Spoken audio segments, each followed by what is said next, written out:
Hello दोस्तों, good evening. कैसे हैं? उम्मीद करता हूं आप लोग बहुत अच्छे होंगे। मैं आप लोग का एडवोकेट सुनील कुमार यादव अपने यूट्यूब चैनल में सबका स्वागत करता हूं। चलिए दोस्तों, आज के वीडियो में आज का जो वीडियो बहुत लंबा नहीं होगा, छोटा सा वीडियो होगा, लेकिन इस वीडियो में हम लोग आज इंपॉर्टेंट चीज जानने वाले हैं जो आप लोग के जीवन में हमेशा देखने को ही मिलता है और इस तरह का प्रश्न आप लोग के जीवन में हमेशा खड़ा भी होता है आपके सामने। लेकिन आज उसी प्रॉब्लम का सलूशन इस वीडियो में हम लोग देखेंगे। यानी कहने का मतलब यह है कि पैतृक संपत्ति पर किसका किसका अधिकार होगा और पैतृक संपत्ति क्या होती है, इसके बारे में हम लोग विस्तार से जानेंगे। सबसे पहले आप लोग से रिक्वेस्ट है, अगर यदि आप लोग मेरे चैनल पर नए हैं तो चैनल को सब्सक्राइब जरूर कीजिएगा, साथ ही बेल आइकन भी दबा लीजिएगा ताकि जब भी कानून से रिलेटेड कोई वीडियो अपलोड किया जाए तो सबसे पहले नोटिफिकेशन आपको जरूर मिले। अगर वीडियो मेरा अच्छा लगता है तो लाइक और शेयर जरूर कीजिएगा। चलिए हम लोग अपने मेन टॉपिक पे आते हैं। तो आज इस वीडियो में हम लोग ये जानने वाले हैं कि पैतृक संपत्ति में क्या बेटी का भी अधिकार होता है और साथ ही साथ बेटे का तो अधिकार होता ही है। अगर पिता अपने बेटे को संपत्ति देने से इनकार कर दे तो हम क्या करें। तो सबसे पहले जानेंगे कि पैतृक संपत्ति क्या होती है। तो पैतृक संपत्ति दोस्तों वो संपत्ति होती है जो पीढ़ी दर पीढ़ी एक से दूसरी में ट्रांसफर होती जाती है, उसे हम पैतृक संपत्ति कहते हैं। यानी इसी साधारण भाषा में यदि हम समझते हैं तो हमारे पिताजी के समय से जो संपत्ति चली आ रही है, यानी क्रमबद्ध से जो चली आ रही संपत्ति है उसे हम पैतृक संपत्ति के नाम से जानते हैं।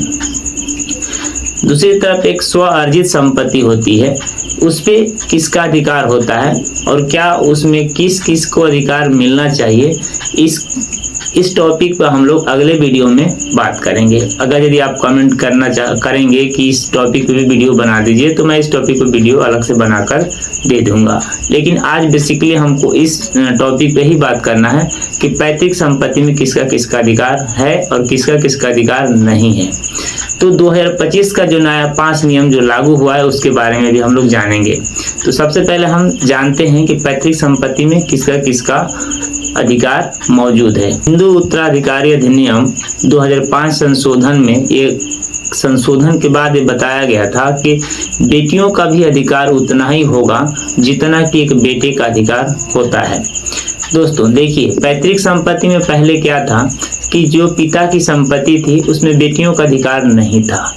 यानी बेटा अगर 4 है, अगर 2 है या 1 है तो पिता की जितनी संपत्ति पैतृक संपत्ति है वो पिता के मरने के बाद उसकी संपत्ति संपूर्ण हो जाती है।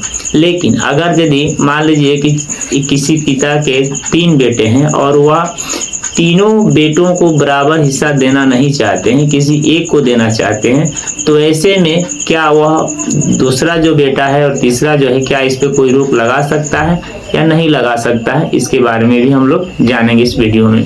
तो वीडियो में मेरे साथ जरूर बने रहिएगा।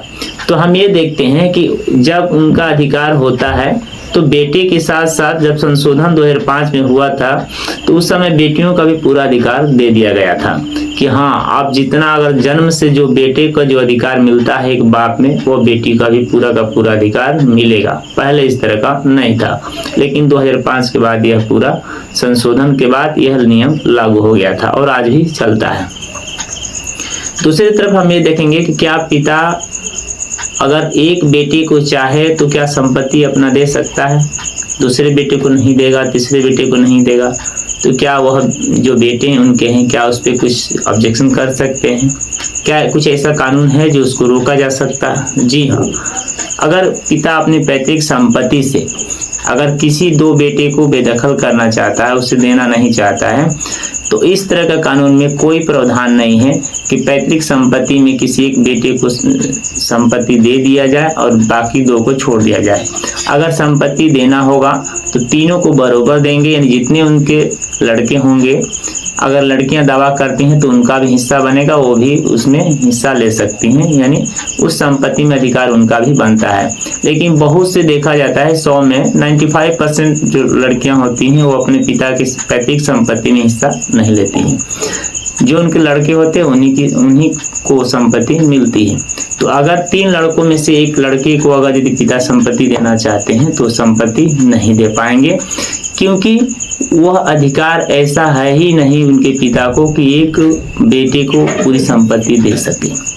देना होगा तो तीनों को बराबर हिस्सा में देना होगा, यानी बंटवारा करना होगा। अगर नहीं देना चाहते हैं तो किसी एक को संपत्ति लिख नहीं सकते, यानी दे भी नहीं सकते। जानते हैं दोस्तों कि 2025 में जो 5 नियम नए जो आए हैं वो कौन कौन से नियम हैं, उसके बारे में मैं आप लोगों को जो पूरा चार्ट है वो आपको स्क्रीन पे मैं लगा देता हूँ। आप लोग उसको देखिए और मैं देखने के साथ साथ उसको भी बता दूंगा कि किस किस तरह के नियम हैं और पहले क्या नियम थे और अभी क्या नियम चल रहे हैं।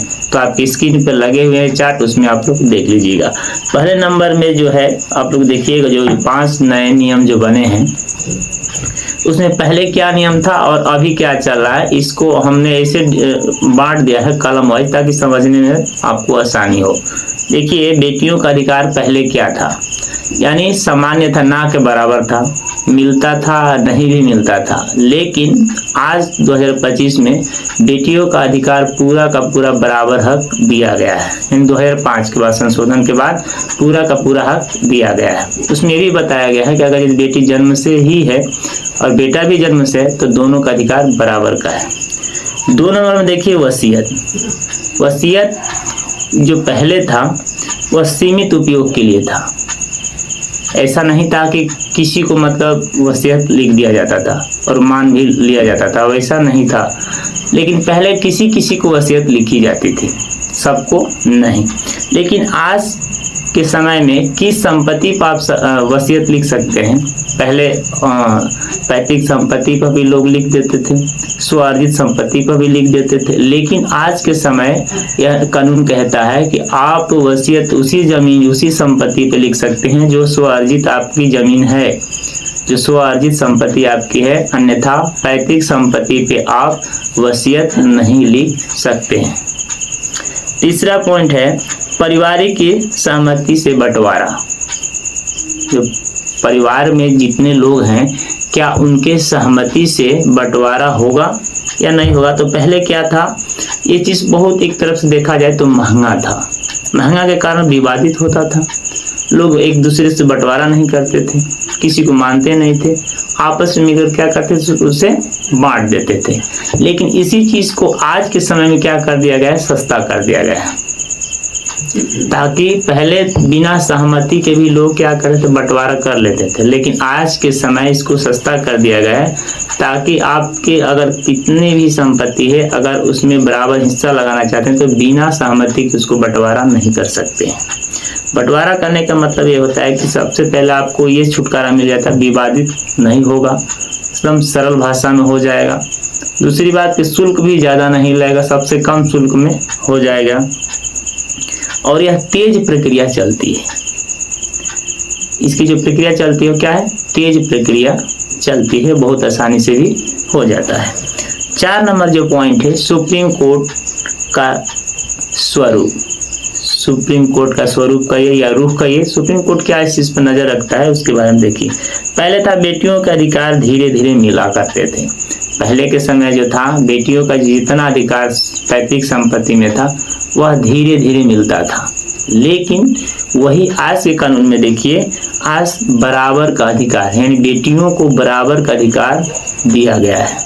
जितना बेटे का अधिकार उतना बेटियों का भी अधिकार मिलेगा।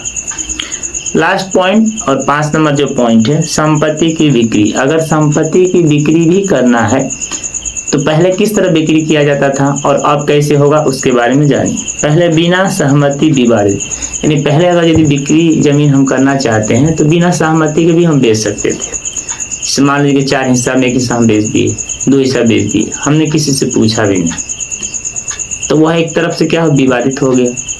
जो बाकी जो हिस्सेदार हैं वो जब जानेंगे तो उस पर विवाद खड़ा होगा। तो इसी चीज को आज के समय में क्या कर दिया गया है, सभी सदस्यों की सहमति अनिवार्य है। यानी जब भी आप संपत्ति को बिक्री करने जाएंगे तो एक परिवार में अगर 4 लोग हैं तो चारों लोगों की सहमति अनिवार्य है, अन्यथा आप उस संपत्ति को बिक्री नहीं कर सकते हैं। चारों लोग को सहमति होना अनिवार्य है। अगर उनमें से कोई एक नहीं चाहता है कि संपत्ति नहीं बेची जाए तो आप बेच नहीं सकते, क्योंकि उसका भी राइट्स बनता है कि उस चीज़ को रोक सके, क्योंकि पैतृक संपत्ति है, स्वार्जित संपत्ति तो है नहीं कि जिसको चाहे उसको बेच दिए, जिसको चाहे उसको दे दिए। पैतृक संपत्ति के कुछ नियम इस तरह के होते हैं दोस्तों।